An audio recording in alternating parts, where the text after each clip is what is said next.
आज हम सब ब्लूटूथ का इस्तेमाल कहाँ नहीं करते। Bluetooth speaker, cars, phones, mobile watches and many more. पर क्या आपने कभी सोचा कि एक टेक्नोलॉजी आखिर है क्या, कहाँ से आई है और कितना सुरक्षित है, आखिर किससे इंस्पायर है? क्या ब्लूटूथ को भी कभी हैक किया जा सकता है? क्या ब्लूटूथ ईयरबड सच में लोगों को बहरा बना दे रहा है? इसके बारे में क्या कहते हैं एक्सपर्ट, सब कुछ जानेंगे आज के इस वीडियो में।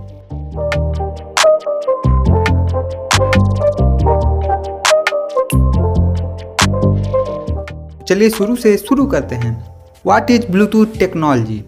ब्लूटूथ एक कम रेंज, शायद 10 मीटर की रेंज में रहने वाला एक छोटा वायरलेस टेक्नोलॉजी है जिसे हम अपने मोबाइल, लैपटॉप, कंप्यूटर को कनेक्ट कर सकते हैं और अपने पर्सनल एरिया नेटवर्क को क्रिएट कर सकते हैं, यानी अपने डेटा का ट्रांसमिशन कर सकते हैं बिना किसी अदर सोर्स के।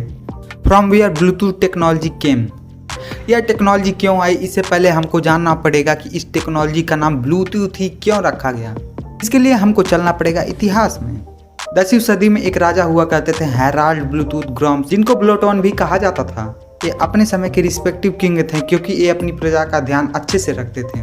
इन्होंने डेनमार्क और नॉर्वे पे शासन किया और दोनों राज्यों को एक ब्रिज की तरह जोड़े रखा। इनका नाम ब्लूटूथ ही क्यों पड़ा, इसके पीछे दो थियरी है। पहली थियरी के मुताबिक लोगों को कहना यह है कि इनका एक दांत खराब होकर नीला पड़ गया था, जिससे इनको हेराल्ड ब्लूटूथ भी कहा गया। ब्लूटूथ वहीं से आया।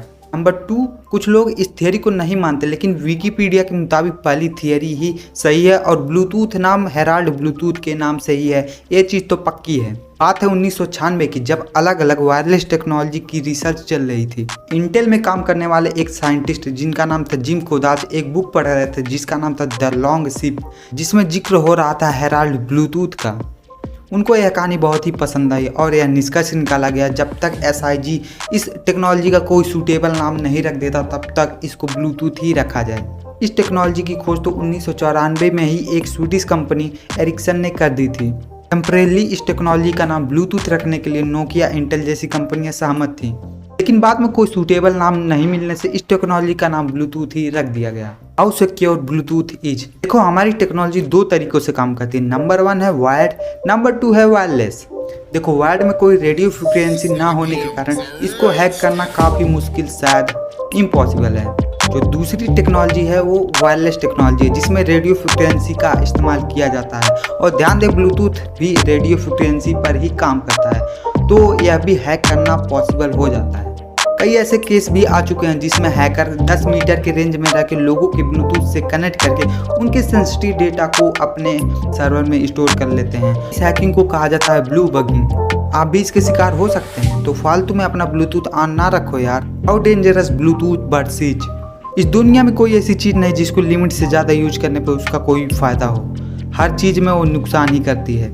मैं ब्लूटूथ बड्स को दोष नहीं दे सकता, लेकिन लोगों को यह अंदाज़ा नहीं है कि यह चीज़ उनके लिए कितनी खतरनाक हो सकती है। कई लोगों को छोड़ो, मेरे दोस्त भी 5 से 6 घंटे ईयरबड्स लगाए रहते हैं भाई। उनको क्या पता कि आगे चल के कितना नुकसान हो सकता है उनके लिए।